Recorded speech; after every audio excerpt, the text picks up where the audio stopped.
Perkenalkan, saya Nur Helmi, Guru Bimbingan dan Konseling CGP Angkatan 10 Kabupaten Solo dari SMP 2 Lembang Jaya. Di sini saya tidak sendirian, saya didampingi oleh Ibu Juliana, Guru Matematika yang juga berasal dari SMP 2 Lembang Jaya. Baiklah, tujuan saya melakukan observasi ini adalah untuk mengetahui dan mengevaluasi proses pembelajaran yang dilakukan oleh Ibu Juliana dan dilanjutkan dengan kegiatan supervisi dan pasca observasi nantinya. Baik Ibu Juliana, dalam hal ini sebelum kita melakukan observasi nantinya, ada beberapa pertanyaan yang ingin saya ajukan kepada Ibu Juliana. Yang pertama itu, tujuan yang ingin Ibu capai dalam observasi nantinya. Baik, Bu Nahremi, untuk kali ini mungkin ada tiga tujuan observasi yang ingin saya capai ya. Yang pertama, peserta didik mampu menentukan apa itu bilangan rasional atau bilangan pecahan. Yang kedua, peserta didik mampu mengurutkan atau membandingkan bilangan pecahan tersebut. Dan yang ketiga, baru peserta didik mampu mengurutkan bilangan pecahan tersebut mulai dari yang terkecil ke terbesar dan sebaliknya dari yang terbesar ke terkecil. Baik Ibu Juliana, jadi ada tiga tujuan yang ingin Ibu capai. Selanjutnya, area pengembangan yang ingin Ibu lakukan dalam pembelajaran ini apa? Baik Bu, untuk area pengembangan mungkin ada dua ya Bu. Yang pertama pengetahuan, di mana peserta didik dapat mengetahui apa itu pecahan. Yang kedua ada keterampilan, peserta didik mampu untuk membedakan pecahan dan mengurutkan pecahan tersebut dari yang terkecil ke terbesar dan sebaliknya. Baik, jadi area pengembangan yang akan Ibu Juliana lakukan ada dua, itu pengetahuan dan keterampilan. Ya. Selanjutnya, bagaimana rancangan pembelajaran yang akan Ibu lakukan? Mulai dari strategi, media, metode dalam pembelajaran nantinya. Baik, untuk rancangan pembelajaran yang ingin saya terapkan di kelas nantinya ya Bu. Yang pertama strategi yang saya gunakan yaitu pembelajaran berdiferensiasi yang akan saya integrasikan dengan KSE. Yang kedua modelnya yaitu model pembelajaran berkelompok atau tatap muka. Selanjutnya metode yang digunakan adalah diskusi kelompok, tanya jawab, dan penugasan. Baik Ibu Juliana. Yang selanjutnya yang akan ingin saya tanyakan, waktu pelaksanaannya kapan Bu Juliana? Rencananya saya mau menerapkan minggu depan Bu, yaitu saya akan masuk di kelas 72 pada hari Selasa jam ke 1, 2, dan 3. Bagus. Jadi jadwalnya minggu depan ya Bu Juliana. Selanjutnya dalam saya melakukan observasi Bu Juliana melakukan pembelajaran ini, fokusnya yang ingin kita observasi itu pada bidang apa? Pada kegiatan apa? Kalau menurut saya ingin fokus observasinya pada kegiatan inti. Karena pada kegiatan inti ini saya ingin anak didik benar-benar mengetahui dan bisa mengurutkan apa itu pecahan dan membandingkan pecahan dari yang terkecil ke terbesar. Baik Bu Juliana. Yang terakhir, dari percakapan kita kali ini, apa yang hasil yang ingin Ibu Juliana dapatkan? Dari percakapan kali ini yang sudah saya dapatkan, yang pertama saya sudah dapat gambaran strategi apa yang cocok diterapkan dalam pembelajaran nantinya, model pembelajaran, metode, media yang ingin saya gunakan, dan bagaimana cara saya menyampaikan pembelajaran supaya dapat ditangkap dengan baik oleh peserta didik. Baik, demikianlah percakapan kita hari ini. Sampai bertemu dengan minggu depan, dan selanjutnya juga dengan bertemu dengan pasca observasi selanjutnya. Ya. Baik Bu Juliana, terima kasih Bu Juliana. Assalamualaikum warahmatullahi wabarakatuh. Waalaikumsalam warahmatullahi wabarakatuh. Baik, kali ini kita akan masuk pelajaran kita yaitu tentang bilangan rasional atau pecahan. Sebelumnya sudah ada yang tahu atau sudah pernah mempelajari apa itu pecahan? Ya. Apa itu pecahan? Siapa yang tahu itu pecahan? Pecahan apa? Ada yang tahu apa itu pecahan? Sudah pernah belajar di SD sebelumnya apa itu pecahan? Sesuatu yang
Bismillahirrahmanirrahim. Assalamualaikum warahmatullahi wabarakatuh. Waalaikumsalam warahmatullahi wabarakatuh. Terima kasih Bu Juliana, Ibu PT sudah datang pada kesempatan kali ini. Dan gimana kabarnya Ibu Juliana? Alhamdulillah baik. Ibu PP, terima kasih juga sudah datang bersama dalam kegiatan pasca observasi kita kali ini. Perkenalkan, saya Nur Helmi dari SMP 2 Lumbang Jaya, calon guru penggerak angkatan 10. Dan hari ini saya juga bersama Ibu Juliana, guru matematika SMP 2 Lumbang Jaya, dan Ibu Petrina sebagai pengajar praktik CGP angkatan 10. Baiklah Ibu Juliana, hari ini kita akan melakukan pasca observasi, yang mana pasca observasi ini bertujuan untuk mengevaluasi sejauh mana proses pembelajaran yang sudah Ibu lakukan di kelas ketika kita melakukan observasi beberapa yang lalu. Baiklah Ibu Juliana, untuk pertama kalinya saya akan mengajukan pertanyaan, yaitu bagaimana perasaan Ibu Juliana terkait dengan jalannya kegiatan observasi kelas yang sedang berlangsung. Terima kasih ya Bu Nur Helmi. Sebelumnya saya merasa masih ragu-ragu Bu, karena belum lancar dalam penerapannya. Tapi setelah kita ulang-ulang, kita terapkan terus-menerus, akhirnya menjadi terbiasa dan kondisi kelas menjadi lebih nyaman saat proses pembelajaran tersebut. Ya, Alhamdulillah ya Bu Juliana, walaupun dari awal kita merasa ragu, tapi sudah akhirnya berjalan lancar juga. Ya. Baik Bu Juliana, selanjutnya bisa Ibu ceritakan kembali area pengembangannya itu yang Ibu lakukan dalam observasi itu di bidang apa, dan langkah-langkah yang apa yang sudah Ibu lakukan di dalam kelas. Sebelum melakukan proses, tentunya saya menyiapkan terlebih dahulu bahan ajar seperti FPP ya Bu. Nah di sini untuk area pengembangan seperti yang sudah saya ceritakan sebelumnya, ada 2 area pengembangan yang saya ambil. Yang pertama pengetahuan, yaitu di sini peserta didik dapat mengetahui atau menentukan nilai pecahan karena pembelajaran matematika ya Bu. Yang kedua untuk keterampilan, peserta didik dapat menentukan pecahan serta dapat menentukan nilai pecahan serta dapat mengurutkan pecahan dari nilai terkecil ke terbesar dan sebaliknya dari nilai terbesar ke terkecil. Oke, baik Ibu Juliana. Jadi di area pengembangan ini Ibu menyiapkan yang pertama itu bahan ajar, dan area pengembangannya itu ada 2, area pengetahuan dan keterampilan. Di pengetahuan itu menentukan nilai-nilai pecahan, dan keterampilan bagaimana anak itu mempraktekkan latihan tentang membuat pecahan itu. Baik Bu Juliana, selanjutnya sejauh mana ada pengembangan yang sudah Ibu lakukan itu? Apakah sudah berhasil diterapkan di kelas atau tidak? Dalam penerapannya mungkin sudah baik saya terapkan. Namun tentunya dalam penerapan tentunya masih ada beberapa kekurangan-kekurangan, dan kekurangan-kekurangan tersebut terus saya perbaiki di setiap pertemuannya. Baik Bu Juliana, jadi penerapannya sudah baik, tapi tentu perlu perbaikan-perbaikan di setiap kekurangan yang ada. Selanjutnya Bu Juliana, kira-kira apa kekurangan atau kendala yang terjadi di dalam kelas? Bisa Bu Juliana ceritakan? Kalau dalam observasi kemarin ya Bu, kendala kalau yang saya temui yang pertama tentang pembentukan kelompok Bu. Kemarin kan saya sudah membagi beberapa kelompok.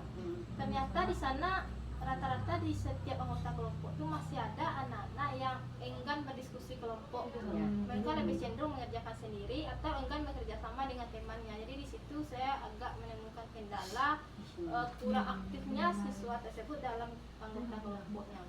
Ya. Jadi kendala yang atau kekurangan dari dalam kelas itu adalah pembentukan kelompok.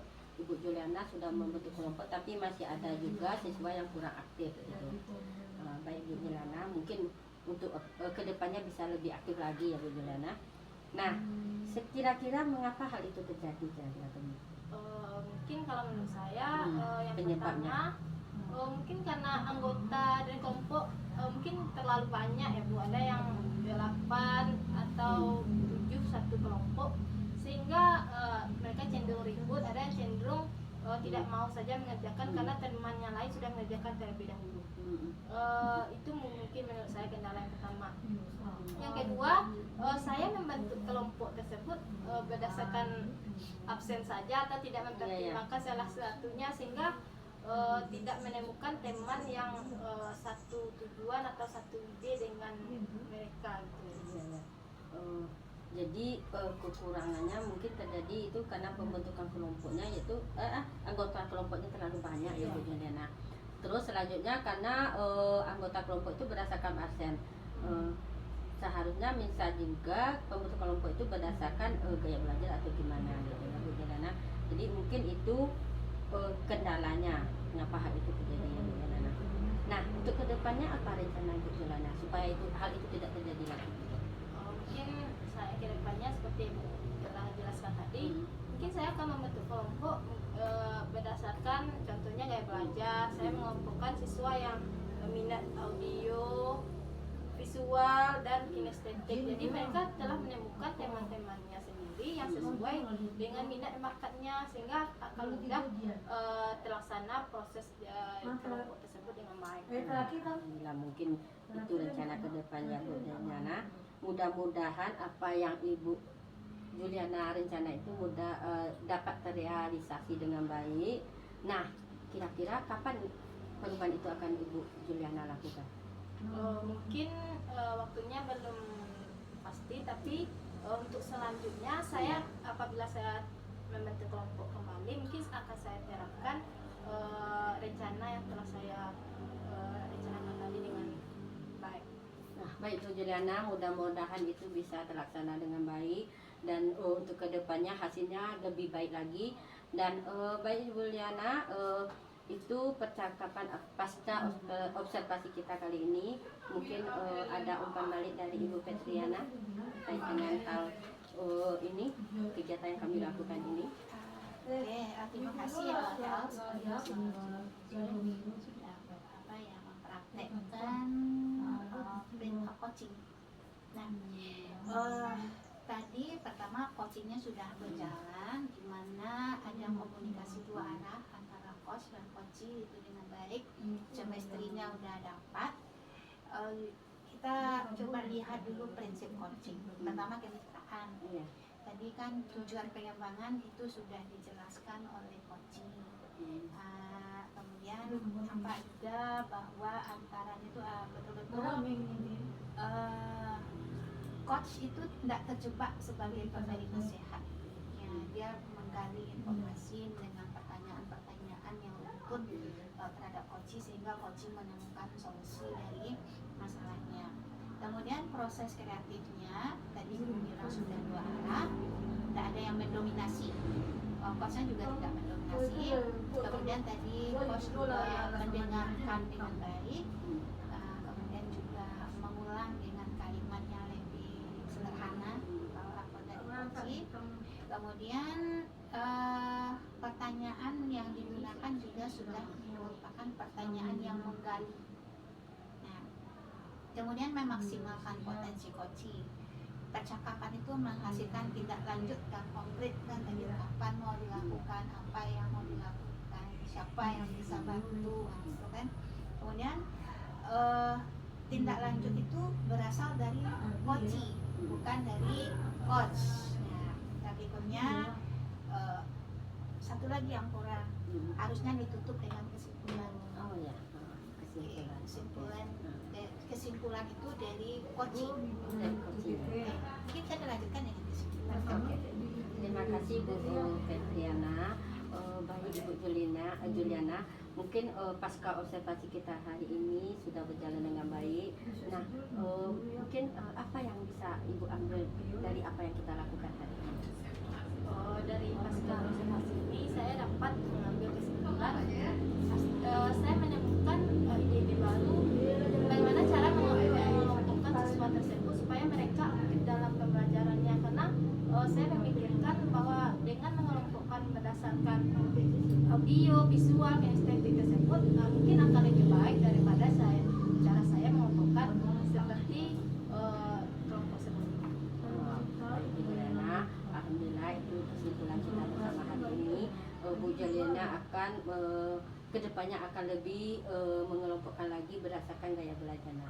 Baiklah Ibu Juliana, terima kasih atas kesempatannya dan terima kasih juga kepada Ibu Petrina. Mungkin kegiatan pasca observasi kita hari ini kita cukupkan sampai di sini, dan lain kali mungkin kita sambung lagi. Kita sudahi dengan mengucapkan alhamdulillahirabbil alamin. Assalamualaikum warahmatullahi wabarakatuh.